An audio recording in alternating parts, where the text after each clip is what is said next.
All right, hello there.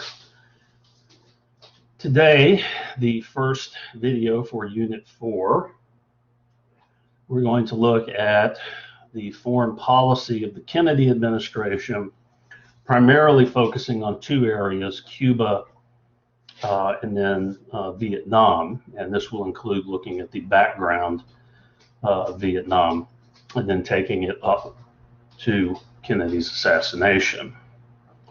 Okay, and then the next lecture will pick up Vietnam under Lyndon Johnson and then eventually under Richard Nixon. But let's start with Cuba.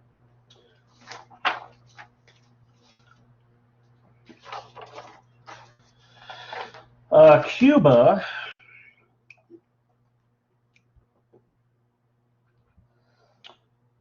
had been in the 50s a wonderful place for Americans to go to because there was gambling, there was prostitution, there were drugs, there were sex shows.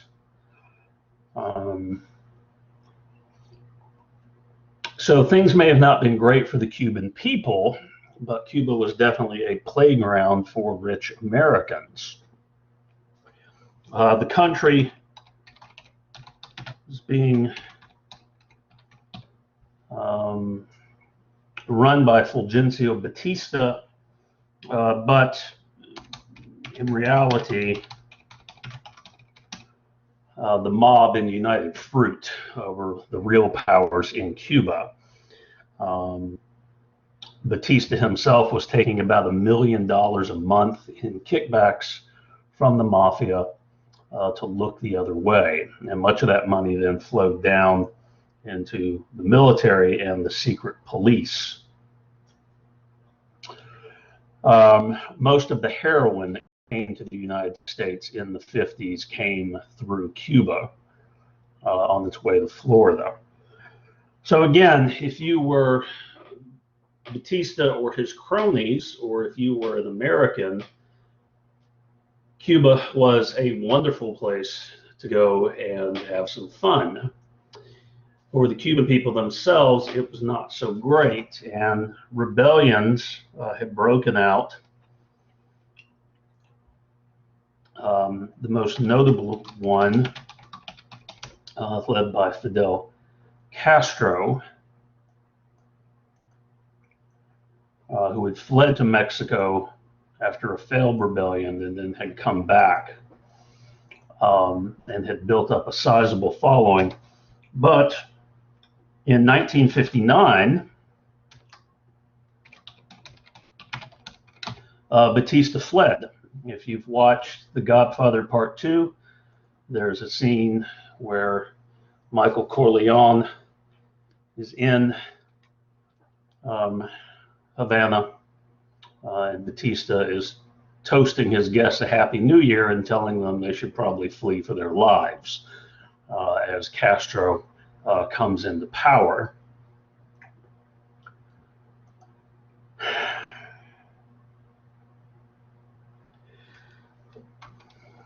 There's some debate about whether or not Castro would have immediately allied himself with the Soviet Union. Initially, he did not.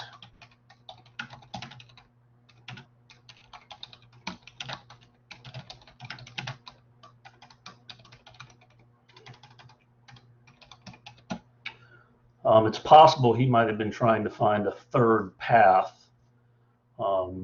which is something that became popular in the 1960s. A lot of quote unquote third world nations attempted to chart a course where they were not having to pick between the United States and the Soviet Union. And Castro might have been attempting to do that. Again, he did not immediately ally himself with the Soviets. And in Castro's inner circle, there were people who were pro-communist, but there were also people who were anti-communist as well. So he might have eventually ended up with the Soviets, but maybe not. Unfortunately, he seized property belonging to U.S. corporations, hotels, casinos, a lot of stuff that belonged to United Fruit, a lot of stuff that belonged to Coca-Cola. And as far as the United States was concerned, seizing property was communism. And so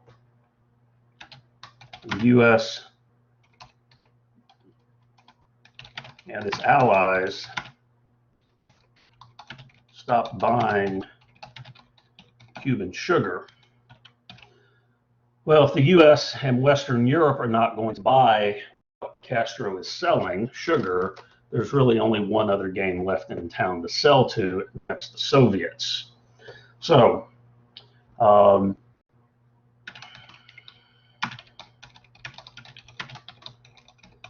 once they started selling to the Soviets, then the U.S. could now say, we knew this guy was a communist all along. Castro probably would have allied himself with the Soviets eventually, but there's always a bit of a question about whether he might have found some path between the two superpowers. But I think at some point he was going to ally with the Soviet Union. I think that was going to happen one way or the other. Well, the CIA, which had done so successfully in Iran and which had done so successfully in Guatemala, decided it was going to get out the old playbook and go to Cuba this time. And the idea here was to train Cuban exiles and then send them back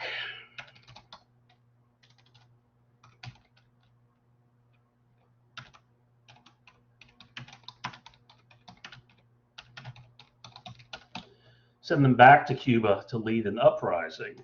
And this had been approved by the Eisenhower administration in 1959-1960. So when John F. Kennedy became president, he inherited this plan, and he decided to go ahead and let it continue. So in April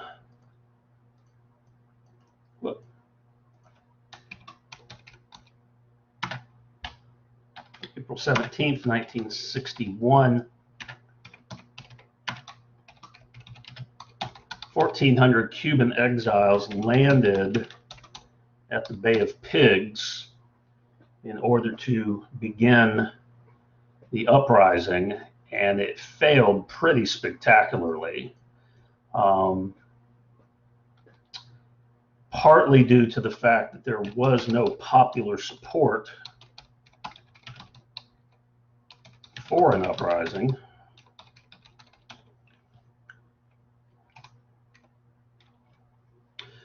Anybody who would have rose up against Castro was either in jail or already dead or had left the country.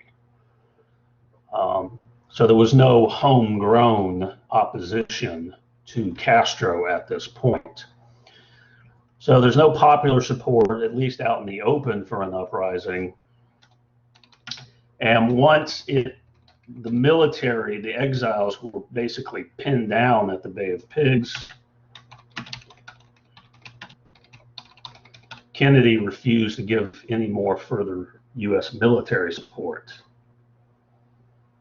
This would have involved basically the U.S. probably would have had to invade Cuba in order to help the Bay of Pigs be successful. And Kennedy said he wasn't going to do that. Now, Kennedy took blame for what happened, but he did not apologize, nor did he prohibit the CIA from trying to come up with ways to kill Castro.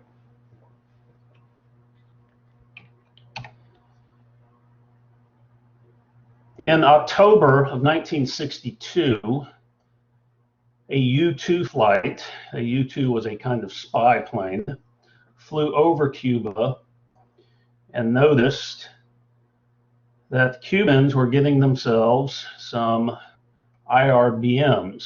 Now, an IRBM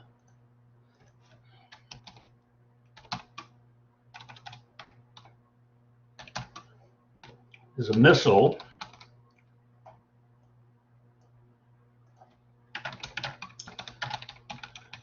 to carry nuclear weapons.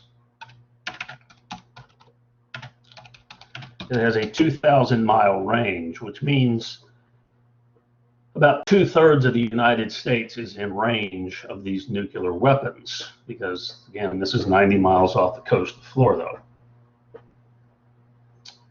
So this becomes what we call the Cuban Missile Crisis.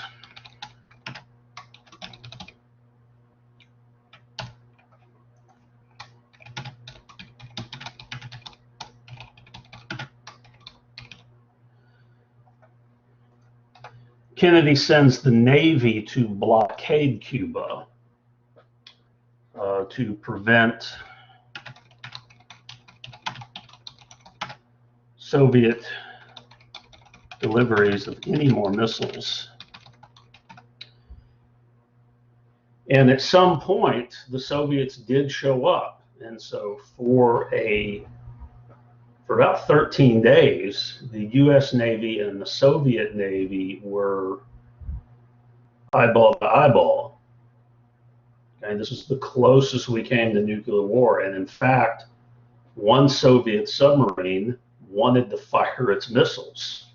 It lost communication with Moscow and assumed that Moscow had been nuked.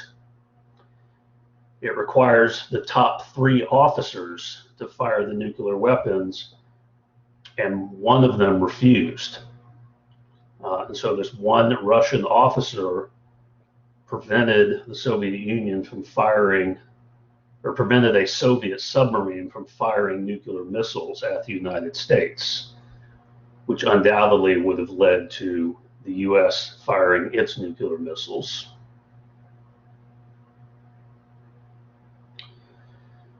Eventually, the Soviets decided to back off.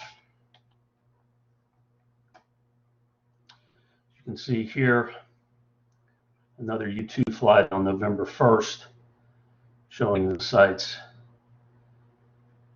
being cleaned up. What did we get in exchange for this? Basically,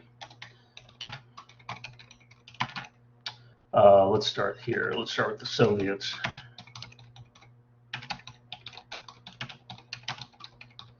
The Soviets removed their missiles from Cuba.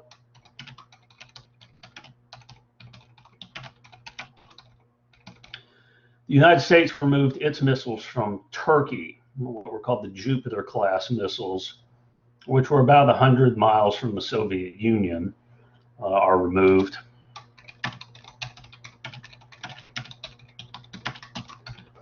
And the U.S. promised not to invade Cuba.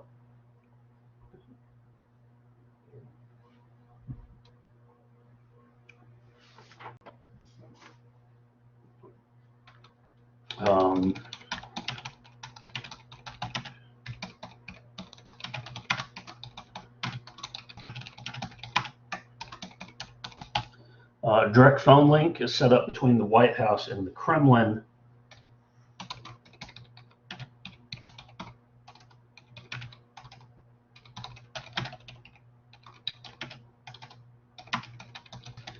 And both sides agreed to outlaw above-ground nuclear testing.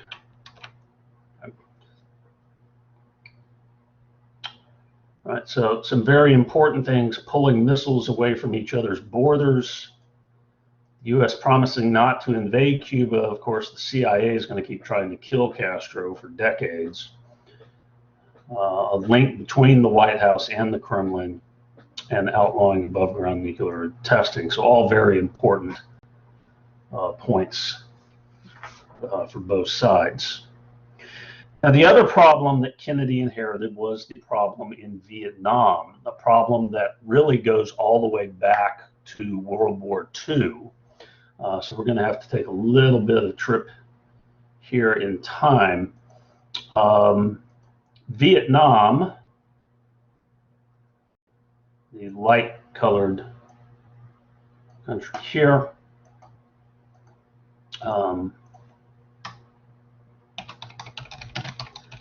had become part of the French Empire till it was conquered by the Japanese during World War II.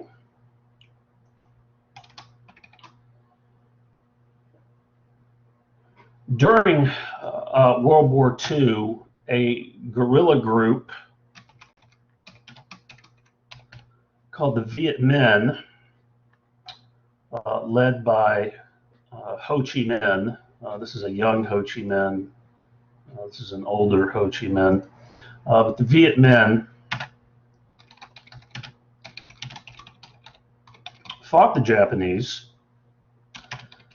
supplied by the U.S., and also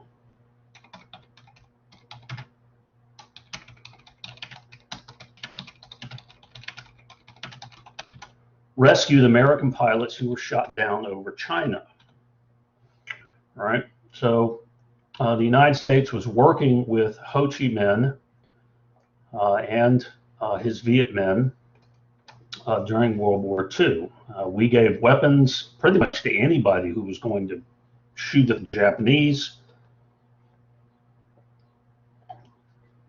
And Ho Chi Minh also agreed to help rescue American pilots shot down over China.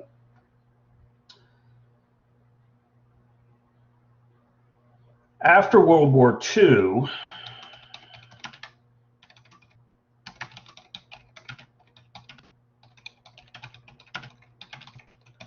France was given back its empire, which included not only Vietnam, but also these neighboring countries, Laos, Cambodia, as well.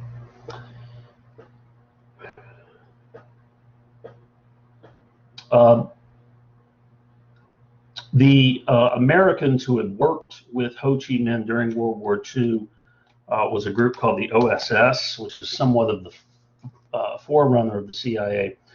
And somewhere along the way, the OSS had given Ho Chi Minh a copy of the Declaration of Independence, which Ho Chi Minh had then used to write Vietnam's Declaration of Independence.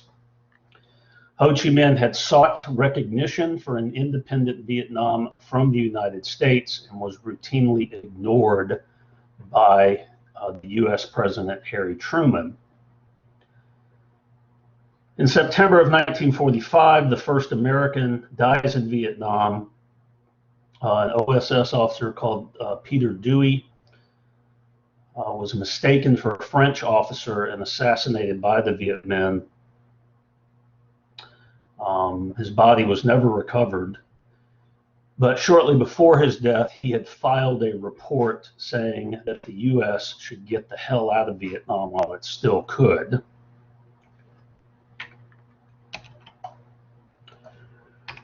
From 1946 to 1954,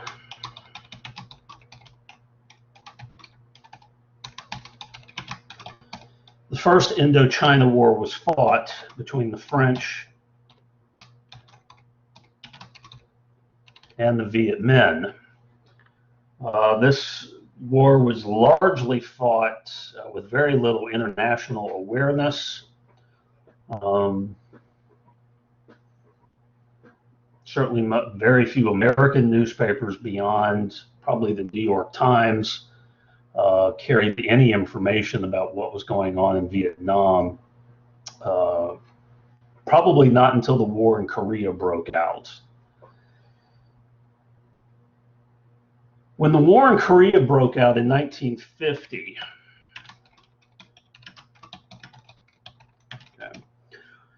this led to a decision by the Truman administration that containment would be applied to Southeast Asia. Even though George Kennan, who had come up with the idea of containment, stated that he had never envisioned Asia when he was coming up with the idea of containment. Containment for George Kennan was something for Europe. It was how to fight communism in Europe. He had not been thinking about Asia at all when he came up with this idea. But now we're going to take containment and we're simply going to apply it to an area where its architect never meant for it to be used, with disastrous results. The domino theory will be applied. You know, if we lose Vietnam, then we might lose Laos and Cambodia. We might lose Thailand. Who knows what we'll lose if we lose Vietnam.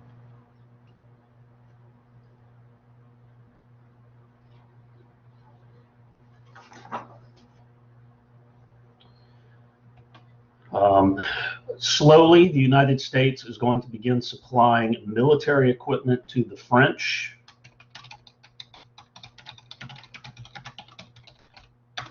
The Viet Minh,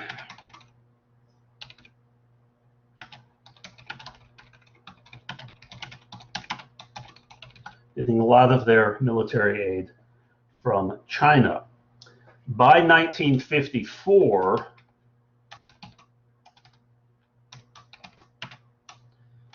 the United States will have spent $3 billion in military aid for the French, which will be, by 1954, about 80% of all military supplies used by the French are coming from the United States.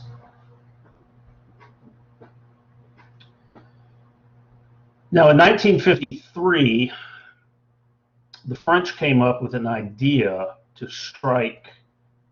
They wanted a decisive battlefield presence in the northern part of Vietnam, up here. Okay, and so what the French decided to do in 1953,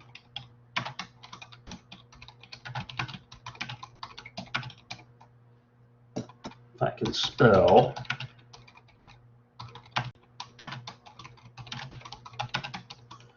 was to establish an airfield at Dien Bien Phu in North Vietnam, or what will become North Vietnam later. But it's up here in green. This is where Dien Bien Phu is going to be. Let me move this down here. And I had some pictures of this. Let me see if I can find them.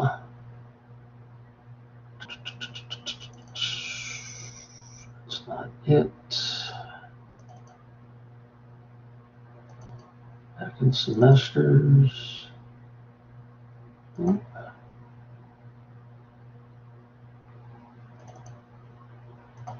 Presentations.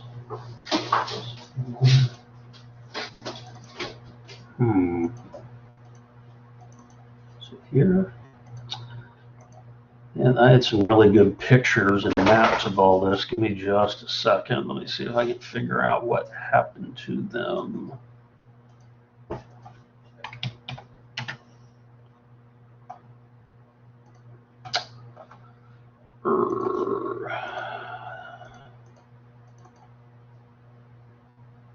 That is 1301.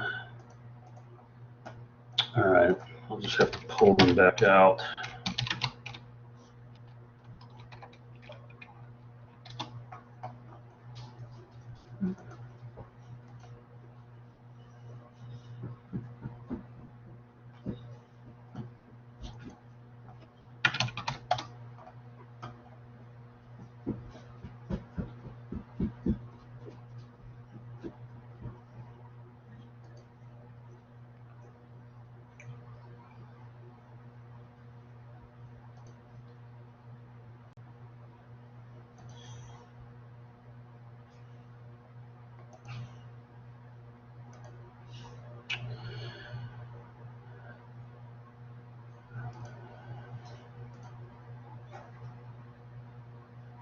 All right, this is the best one I can find. It's at short notice.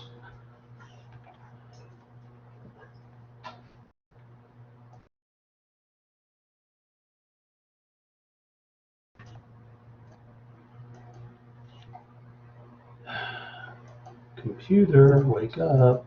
Oh.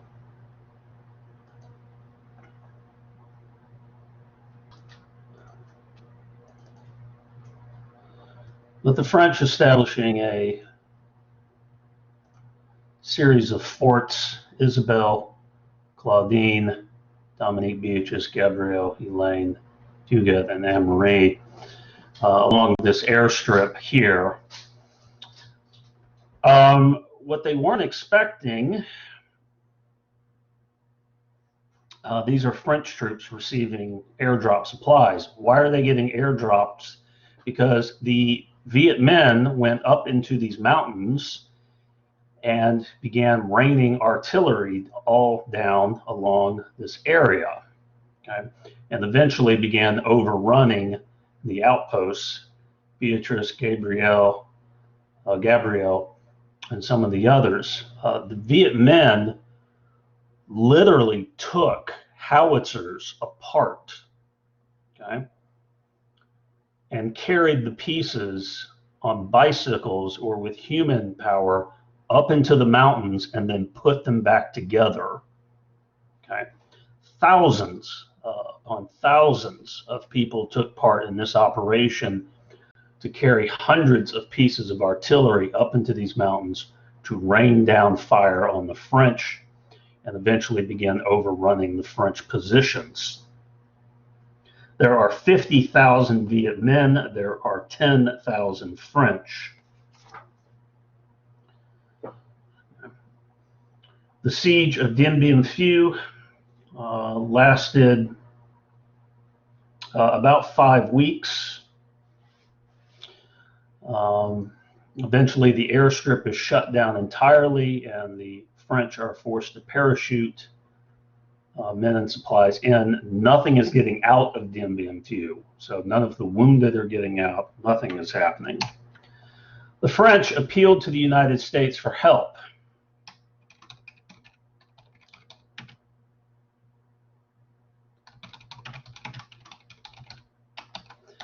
Eisenhower basically had 3 options here. 1,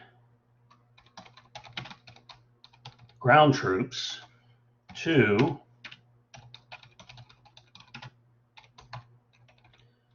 conventional bombing. Or 3, nuclear weapons. None of these were really good options. Okay. The United States just got out of a land war in Asia, in Korea. Certainly don't want to go back into one. Conventional bombing, Eisenhower could not do this unless the French and the British agreed, and they did not agree. And Eisenhower is not going to use nuclear weapons to save Vietnam. And so Eisenhower tells the French, there's no way we can help you. And so on May the 7th, 1954,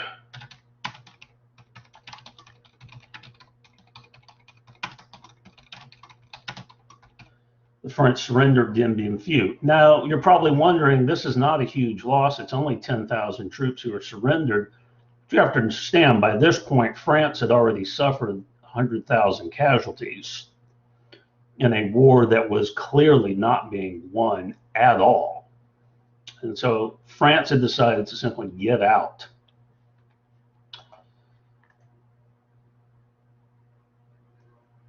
Various countries met in Geneva.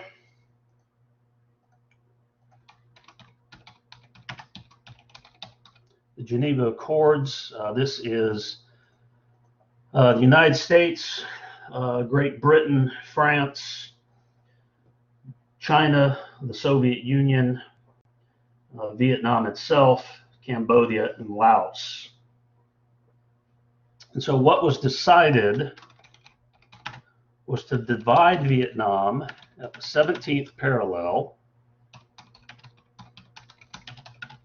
and hold reunification elections no later than 1956. Okay. Now, The United States had no intention of ever letting those elections be held.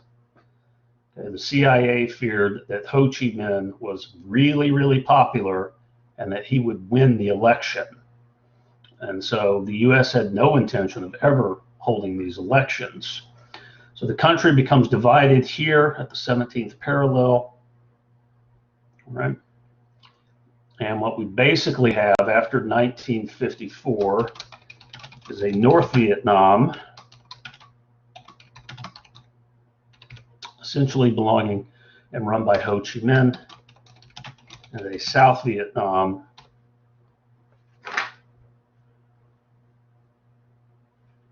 in which the U.S. pinned all of its hopes on Nguyen Dien Diem, okay?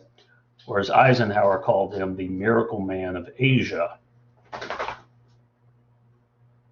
I think that's NH.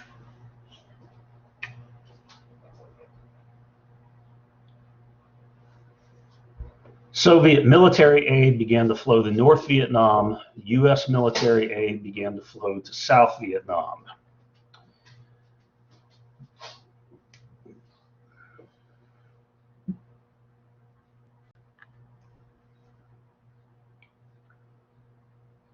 We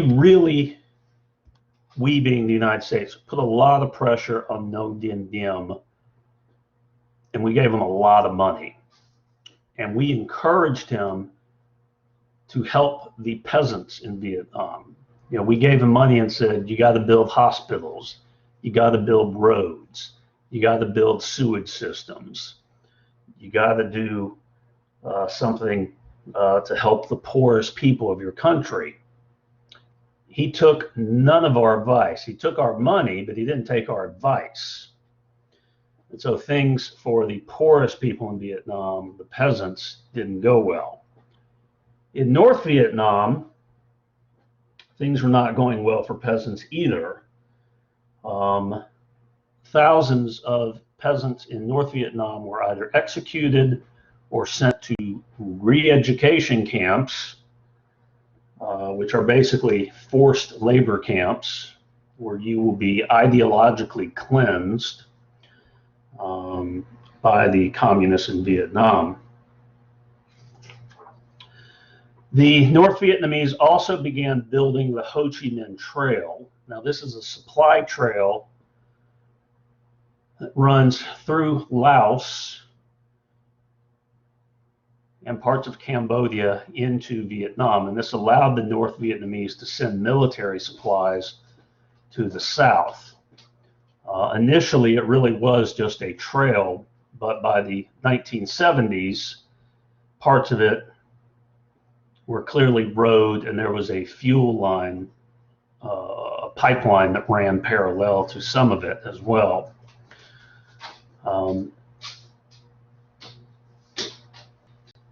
A lot of the communists had stayed behind in South Vietnam as basically sleeper agents, waiting to see what was going to happen with Vietnam's future. And so that's who those weapons are being smuggled to down the Ho Chi Minh Trail. The other problem with President Diem is his religion. There's nothing inherently wrong with being Catholic, but when 90 to 95% of the country is Buddhist, that might cause some problems. And he began cracking down on the Buddhists, particularly the monks. Some of the monks setting themselves on fire to protest Nguyen Dien Diem.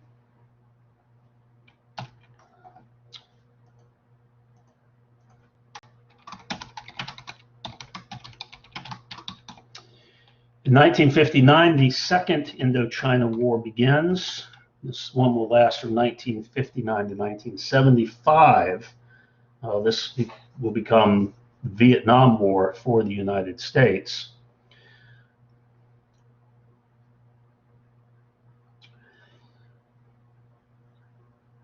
With the Ho Chi Minh Trail and weapons being smuggled down the Ho Chi Minh Trail, the Viet Minh are now able to begin a wave of assassinations and other terrorist activities against the South Vietnamese regime.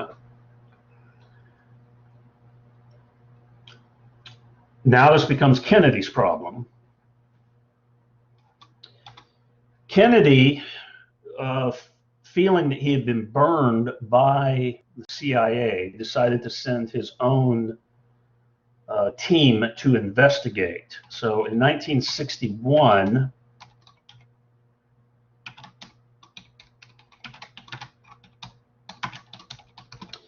Kennedy sent Max Taylor and Walt Rostow to Vietnam to find out what the situation was. And they came back, submitted the Taylor-Rostow report.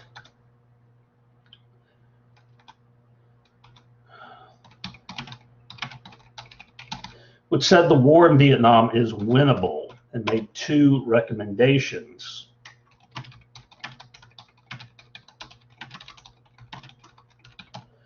One is that U.S. air power should be used against North Vietnam, and two,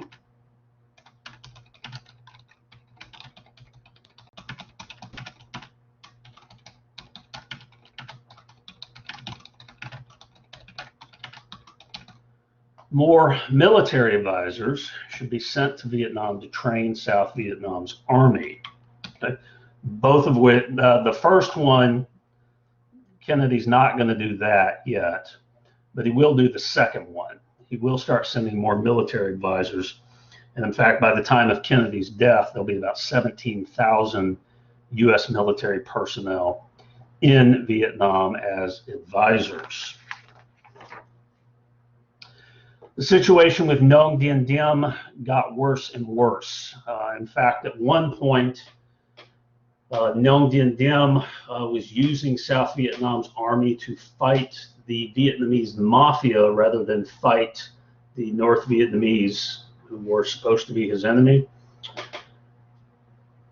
And the situation continued to deteriorate. So eventually, some South Vietnamese generals approached the CIA and asked if they could overthrow Diem. And the U.S. gave permission for his overthrow. We did not give permission for his assassination. Both he and his brother are murdered after being arrested. So that's November 1st. Diem is overthrown, and then 3 weeks later, Kennedy is assassinated. And so this will now become Lyndon Johnson's war, and that is where we will pick up in the next video. Righty. And hopefully I will find those slides by then. Alrighty, that is it for this video, and I will see you in the next one. Have a good